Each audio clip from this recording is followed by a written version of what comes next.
শক্তিশালী ভূমিকম্পে পুরো রাজধানী কেঁপে উঠেছে। আমরা কিছুক্ষণ আগেই 10:38 যেই ভূমিকম্পটি হয় সেই ভূমিকম্পে রাজধানী সহ রাজধানীর বিভিন্ন স্থানে যেই আমরা দেখতে পেয়েছি যে মানুষজন কিন্তু নেমে এসেছে।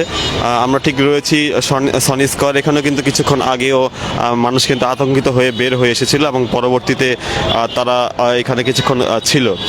তবে যেটি ধারণা করা হয় যে এই ভূমিকম্পের স্থায়িত্বকাল কয়েক সেকেন্ড ছিল এবং বাংলাদেশের উৎপত্তি স্থলটি ছিল, অর্থাৎ বাংলাদেশের যেটি তথ্য যেগুলো পাওয়া গেছে যে বাংলাদেশের একটি জেলায় সেটির উৎপত্তি স্থল ছিল এবং যেই একটি বিশাল মাত্রার যে ভূমিকম্পটি হয়েছে এবং সেই ভূমিকম্পে বেশ কিছু ক্ষয়ক্ষতি হয়েছে। আমরা দেখতে পেয়েছি যে ঢাকা সহ ঢাকার বিভিন্ন যেই জেলাগুলো রয়েছে সেই বিভিন্ন জেলায় কিন্তু আমরা দেখতে পেয়েছি যে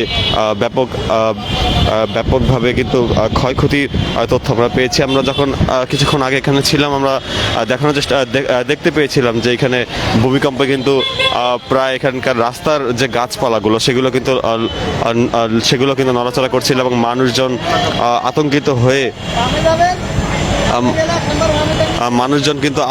হয়ে তারা কিন্তু যে ভবন থেকে তারা নেমে এসেছিল। আমরা দেখতে পেয়েছিলাম কিছুক্ষণ আগেও কিন্তু মানুষের তাদের কিন্তু আতঙ্ক এখানে আমরা লক্ষ্য করতে পেরেছিলাম। তবে যেটি বলা যায় যে ভূমিকম্পের উৎপত্তিস্থল বাংলাদেশ হওয়ায় মানুষ কিছুটা আতঙ্কিত বেশি হয়ে পড়ে। কিছু ভবন ধসে পড়ার মতন ঘটনাও ঘটেছে এবং তবে তেমন ক্ষয়ক্ষতির তথ্য এখনো পর্যন্ত তেমন বড় ক্ষয়ক্ষতির তথ্য এখনো পর্যন্ত পাওয়া যায়নি। তবে ভূমিকম্পের উৎপত্তিস্থল বাংলাদেশ হওয়ার কারণে এটির জনমনে এক প্রকার আতঙ্ক বিরাজমান করছে। তবে সামাজিক যোগাযোগ মাধ্যমে যেটি তথ্যগুলো বের হয়ে আসছে যে ভূমিকম্প হওয়ার সাথে সাথে যে ভবনগুলো কেঁপে উঠেছিল। তবে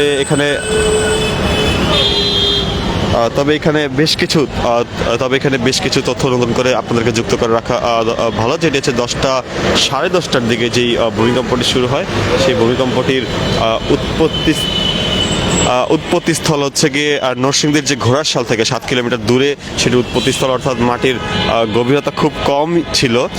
তবে সাধারণ মানুষের মধ্যে আমরা বেশ আতঙ্ক লক্ষ্য করতে পেরেছিলাম।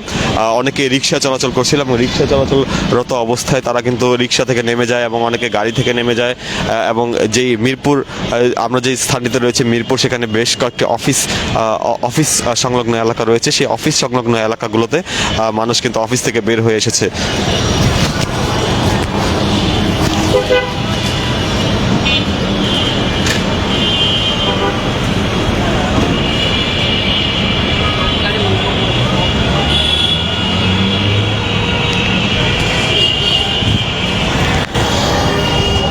তবে ভূমিকম্পটির উৎপত্তিস্থল বাংলাদেশের নরসিংদী জেলায় এবং সেখান থেকে 5.5 স্কেলের যে ভূমিকম্পটি সেটি কিন্তু হয়েছে এবং ভূমিকম্প হওয়ার পর সাধারণ মানুষজন তারা কিন্তু বেশ আতঙ্কিত হয়ে পড়ে এবং আমরা দেখতে পেয়েছিলাম যে তারা আতঙ্কিত হয়ে কিন্তু তারা তাদের অফিস থেকে তারা অনেকে বের হয়ে আসে এবং অনেকেই তাদের কর্মস্থল থেকে বের হয়ে আসে।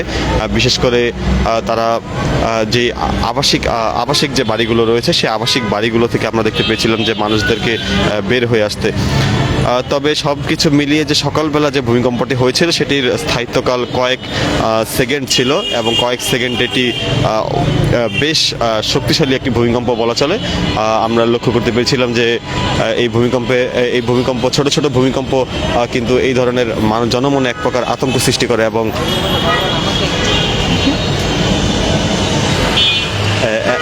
আমরা যেটি দেখতে পেয়েছিলাম যে এখনো পর্যন্ত বাংলাদেশের যে বেশ কয়েকটি স্থান রয়েছে ঢাকা সহ রাজধানীর বিভিন্ন স্থান যেগুলো কিন্তু বেশ ঝুঁকিপূর্ণ স্থান হিসাবে সেগুলোকে চিহ্নিত করা হয়েছে।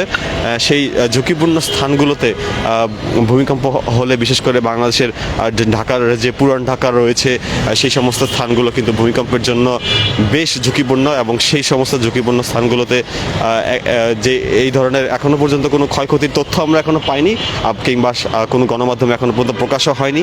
তবে যেটি ধারণা করা যাচ্ছে যে এই ধরনের ভূমিকম্প যদি আরও কয়েক সেকেন্ড সেটি যদি চলমান থাকতো, তবে রাজধানী সহ ঢাকা সহ বাংলাদেশের বেশ কয়েকটি জেলা শহরগুলো রয়েছে, সেই জেলা শহরগুলোতে ক্ষয়ক্ষতির পরিমাণ ভালোই হতে পারতো। তবে এখনো পর্যন্ত কোনো ক্ষয়ক্ষতির তথ্য আমরা এখনো পাইনি। তবে পুরো দেশ জুড়ে কিন্তু মানুষের মধ্যে এক প্রকার চাপা আতঙ্ক বিরাজমান। অনেকেই আতঙ্কে এখনো তারা ভিতরে কিছু কিছু অফিস প্রাঙ্গণ থেকে কেউ এখনো ভিতরে প্রবেশ করেনি। তারা মনে করছেন যে ভূমিকম্প একটি হলে আরও একটি হতে পারে, এইরকম আশঙ্কায় অনেকেই অফিসের ভিতরে প্রবেশ করেনি। আমরা যতটুকু দেখতে পাচ্ছি যে আমরা কয়েকজনের সাথে কথা বলেছিলাম, তারা ভূমিকম্প হওয়ার সাথে সাথে অনেকে বলছেন যে তাদের অফিসে তারা কার্যক্রম করছিলেন এবং সেই সময় হঠাৎ করে একটি ফুলের টপ পড়ে যায়।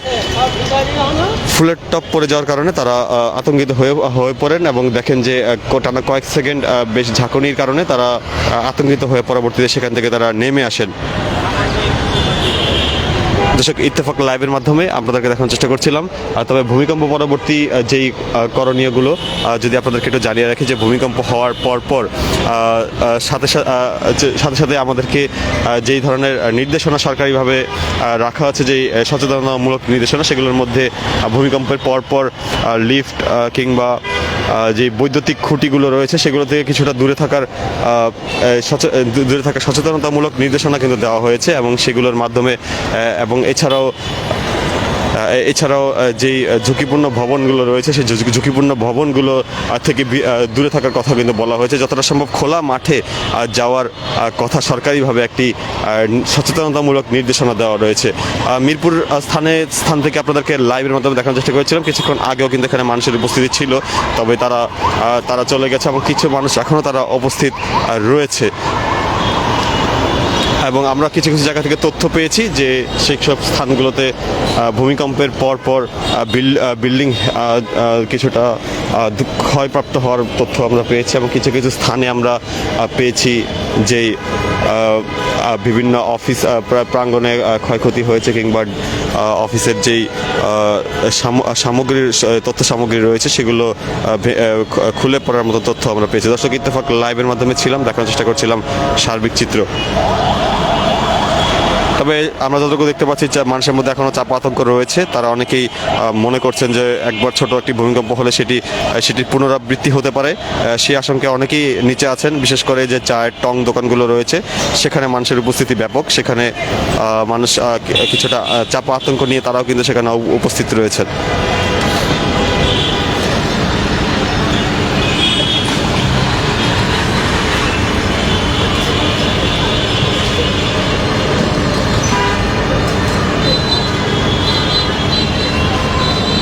সাড়ে 10টায় যে ভূমিকম্পটি হয়েছে সেটির পরপর জনমনে আতঙ্ক সৃষ্টি হলো, কিন্তু এখন পরিস্থিতি কিছুটা স্বাভাবিক হয়েছে।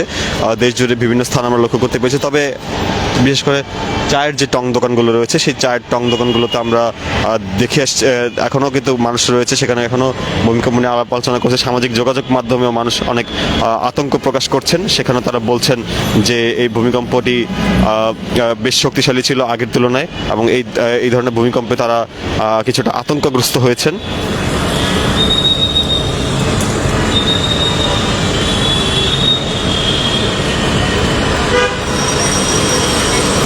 এছাড়া আমরা বেশ কয়েকটি স্থান থেকে যেই ভবন ধসের আমরা খবর পেয়েছি, যেটি হচ্ছে বংশালের আরমাইনটোলার 5তলা ভবন ধস এবং বেশ কয়েকটি স্থানে ভবন হেলে পড়েছে এমন তথ্য আমরা এই মুহূর্তে পাচ্ছি।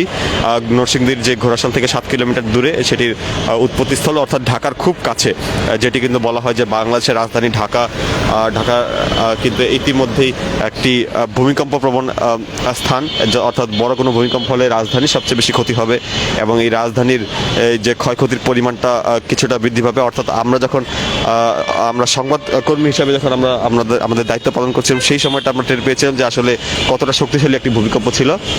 আমরা এছাড়া মানুষদেরকে সাথে সাথে দেখতে পেয়েছিলাম মানুষজন বাড়ি থেকে যতটা দ্রুত সম্ভব আতঙ্কিত অবস্থা তারা নেমে এসেছেন। তবে সরকারিভাবে কিছু সচেতনতামূলক নির্দেশনা হচ্ছে আতঙ্কগ্রস্ত না হয়ে যারা ভবনে থাকবেন তাদেরকে যে যথাসম্ভব হলে একটি শক্ত স্থানে নিজেদেরকে আশ্রয় নেওয়ার একটি সচেতনতামূলক নির্দেশনা দেওয়া হয়েছে, যার মধ্যে একটি হচ্ছে বিছানার নিচে থাকার নির্দেশনা। বিছানার যে শক্ত আবরণ রয়েছে, এছাড়া আরও কিছু যে স্থান রয়েছে যে সমস্ত স্থানে মাথাকে রক্ষা করা যাবে সেই সমস্ত স্থানগুলোতে নিরাপদে থাকার নির্দেশনা কিন্তু দেওয়া আছে। এছাড়া নিকটস্থ যে কোনো জায়গায় আগুন লাগার ঘটনা ঘটতে পারে, বৈদ্যুতিক খুঁটির ক্ষয়ক্ষতি হতে পারে, সেই সব ক্ষেত্রে দ্রুততম সময়ের মধ্যে ফায়ার সার্ভিসকে ডাকার নির্দেশনা রয়েছে। দর্শক, আমরা ইত্তেফাক লাইভের মাধ্যমে সার্বিক তথ্য আপনাদেরকে জানানোর চেষ্টা করছিলাম বিস্তারিত।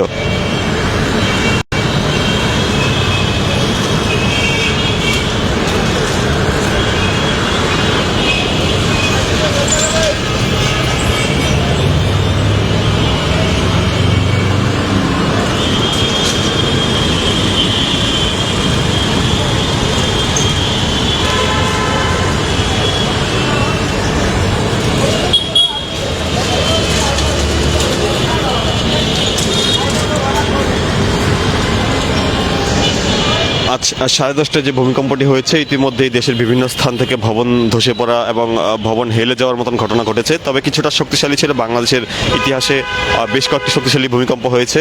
তবে ছোট ছোট ভূমিকম্পগুলো মানুষের মধ্যে আতঙ্ক সৃষ্টি করে। আমরা যেটি দেখতে পেয়েছিলাম যে ছোট ছোট ভূমিকম্পের মাধ্যমে যে মানুষের মধ্যে যে একটি জনমনে যে একটি আতঙ্ক সৃষ্টি হয়, সেই আতঙ্কের কিছুটা আজ আমরা এই ঢাকার শহরের মধ্যে দেখতে পেয়েছিলাম। ঢাকা শহর কিন্তু এক প্রকার যেই ভূমিকম্পের জন্য কিন্তু এক প্রকার খুবই ভূমিকম্প প্রবণ। আমরা এর আগেও দেখতে পেয়েছিলাম যে ঢাকায় বেশ কয়েকটি ছোট ছোট ভূমিকম্পে ভবন হেলে পড়ার ঘটনা ঘটেছে। তবে আজকে শক্তিশালী ভূমিকম্পে কিন্তু ইতিমধ্যে বেশ কয়েকটি স্থান থেকে ভবন হেলে পড়ার ঘটনা, ভবন ধসের ঘটনা কিন্তু আমরা লক্ষ্য করতে পারছি।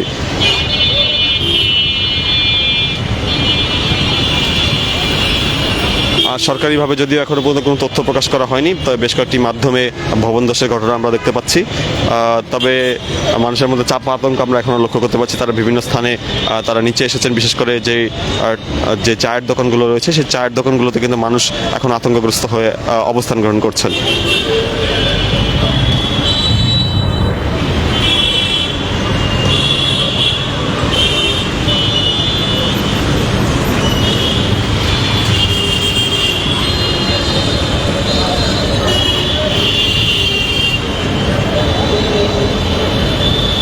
ভূমিকম্পের যে উৎপত্তিস্থল, সে উৎপত্তিস্থল কিন্তু ঢাকার খুবই কাছে, অর্থাৎ নরসিংদী জেলায়, অর্থাৎ ঢাকার খুব কাছাকাছি হওয়া সত্ত্বেও ঢাকায় কিন্তু মানুষের ক্ষয়ক্ষতি এবং আতঙ্ক আমরা লক্ষ্য করতে পারছি। শুক্রবারের মতো একটি দিন, যে দিনটি সাধারণত বেশিরভাগ ক্ষেত্রে মানুষ তাদের বাড়িতে থাকে, তবে কিছু সংখ্যক মানুষ যারা অফিসে কর্মরত থাকে এবং কিছু কিছু মানুষ আছে যারা গার্মেন্টসে কর্মরত অবস্থায় রয়েছে। মিরপুরে বেশ কয়েকটি গার্মেন্টস রয়েছে, সেখান থেকে আমরা দেখতে পেয়েছিলাম যে মানুষজন বের হয়ে এসেছে এবং অফিস কিছু ছিল, সেখান থেকে মানুষজন বের হয়ে আসতে দেখেছি।